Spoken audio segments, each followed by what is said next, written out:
Now let's talk about defining your photography style, because this is another key element that makes your visual content instantly recognizable. When people scroll through their feed and see your content, they should be able to tell it's yours before they even spot your logo or username. Your photography style is what makes your content instantly recognizable. It's what makes someone stop scrolling and think, oh, that's definitely from your brand, before they even see your logo or read your caption. Think about the brands you follow on Instagram, the ones with really strong visual identities. You can probably recognize their content immediately, even if you're scrolling fast, even if their logo isn't visible. Something about the way their content looks just screams, that's them. That's not luck. That's the result of having a very specific and very consistent content style. So in this section, we're going to break down exactly how to define your photography style. And I'm going to make this super practical and actionable, because by the end, you should know exactly what your brand's photography style is and how to apply it to every piece of content you create. So let's dive in.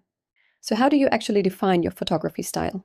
It comes down to 4 core elements, and I want you to think of these as the building blocks of your visual identity. First, there's lighting style. This is the foundation of everything. How is your content lit? Bright and airy, dark and dramatic, natural and warm. This sets the mood for everything else. Second, color treatment. This is about the colors in your images. Are they warm or cool?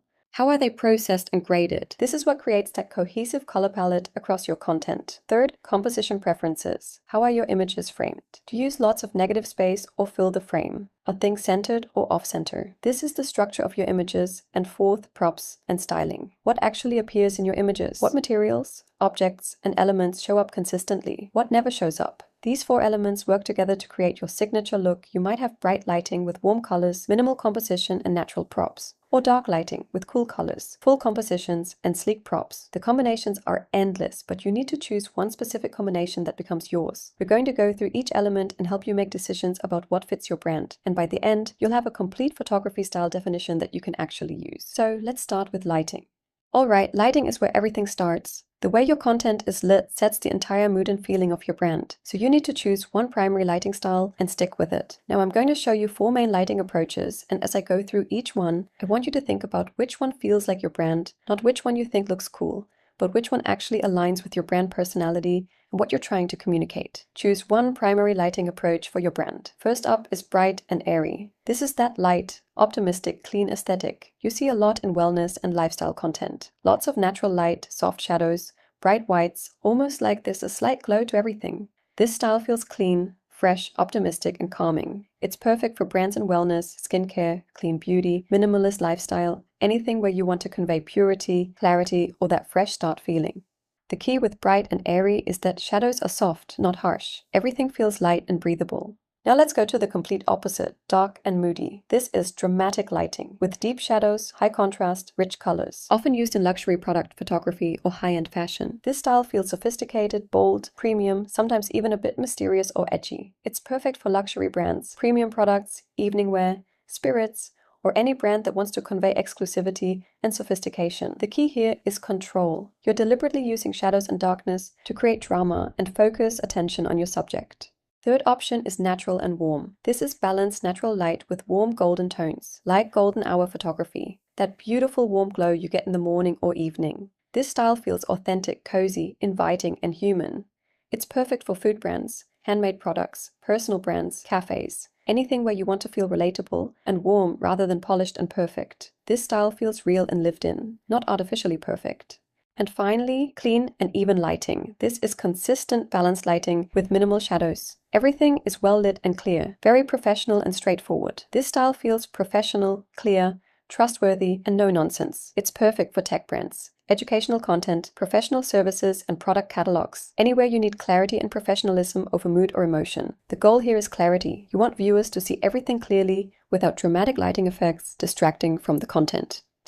So those are your 4 main options. Bright and airy, dark and moody, natural and warm, or clean and even. And here's what I want you to do. Think about your brand personality. What are the emotions you want people to feel? What aligns with what you're selling or offering? If you're not sure, think about brands that you admire. What lighting style do they use? Not to copy them, but to understand what you like. All right, now let's talk about color treatment. This is where you define how colors look in your content, and it's made up of 3 decisions you need to make. The first decision you need to make is color temperature. Are your images warm, cool, Or neutral. Warm tones lean toward golden, orange, and yellow. They feel friendly, energetic, cozy, and inviting. Think sunset vibes, golden hour, cozy coffee shop aesthetics. Warm tones make people feel comfortable and welcomed. Cool tones lean toward blue, teal, and cool greens. They feel calm, professional, modern, and trustworthy. Think corporate tech companies, spa environments, clean and fresh aesthetics. Cool tones make people feel focused and at ease. Neutral tones are balanced. No strong warm or cool bias. They feel classic, versatile,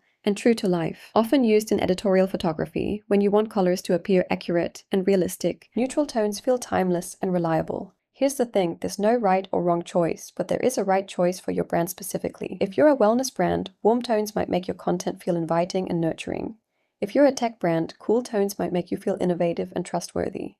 If you're a professional service, neutral might make you feel credible and established. Think about the emotion you want to evoke and choose your temperature accordingly. The second decision you need to make is how saturated are your colors?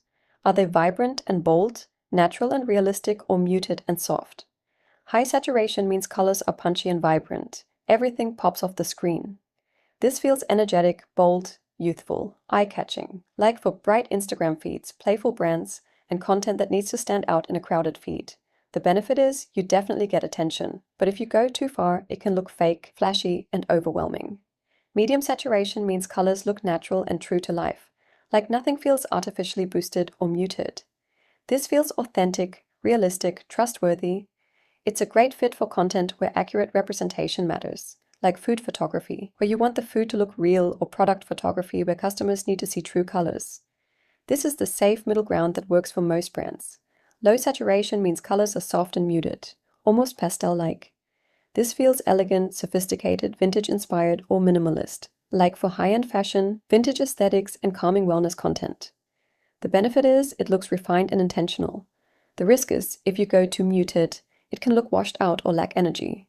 Again, there is no right or wrong, just what fits your brand. Are you bold and energetic? Then high saturation might work best for you. If you are authentic and realistic, medium saturation might be the best fit. Or if you're elegant and refined, then low saturation could be the best option. The third decision you need to make when it comes to photography is, what's your overall color grading style? This is the filter or look that makes your images cohesive. Film-like grading is slightly desaturated with lifted blacks, meaning the darkest parts of your image aren't pure black, they're slightly gray. This creates that nostalgic, artistic, slightly vintage feel. It's popular because it feels less digital, more artistic and intentional. Clean and true grading is minimal processing. What you see is what you get. Colors are accurate, contrast is natural, nothing feels overly stylized. This works when you want to feel honest and straightforward, when accurate representation is important. Faded or vintage grading is low contrast with lifted blacks and muted colors throughout. This creates that soft, nostalgic vintage photograph feel. It's great for brands with a heritage story or vintage-inspired aesthetic. High contrast grading is deep blacks, bright whites, and bold colors. Everything feels punchy and dramatic. This works for bold brands, high-end products, or content that needs maximum impact. Now let's talk about composition, how you actually frame and arrange elements in your images. First, you need to define your overall composition philosophy. Do you use lots of space or fill the frame? Are things centered or dynamic? Minimal and spacious means lots of negative space. Your subject doesn't fill the whole frame, and lots of breathing room.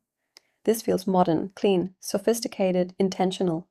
It's perfect for luxury brands, minimalist aesthetics, or when you want your subject to really stand out against emptiness. Full and rich means the frame is filled with visual interest, multiple elements, or layered compositions.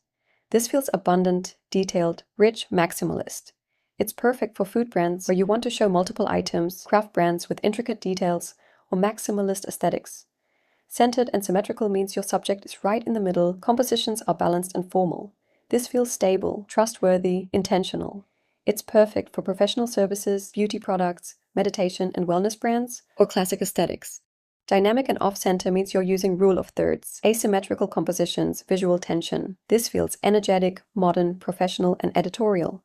It's perfect for active brands, modern tech, editorial-style content, or anything that wants to feel current and professional. You might use a mix depending on content type, but you should have one primary approach that dominates your content. The next question is, how do you handle depth of field? What's in focus and what's blurred? Shallow depth of field means your subject is sharp, but the background is beautifully blurred. This creates separation, makes your subject pop.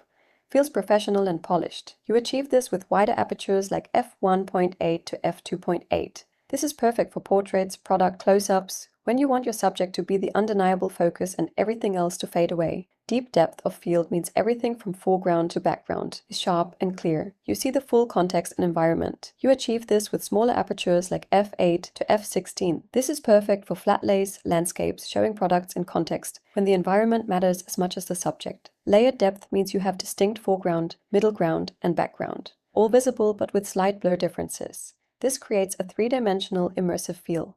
You achieve this with moderate apertures like f4 to f5.6. This is perfect when you want depth and dimension, when you're creating lifestyle scenes, when context matters but subject still needs to stand out. Key last element of defining the photography style is props and styling. This defines what actually appears in your images beyond your main subject. You need a specific list of materials, objects, and elements that are on brand for you.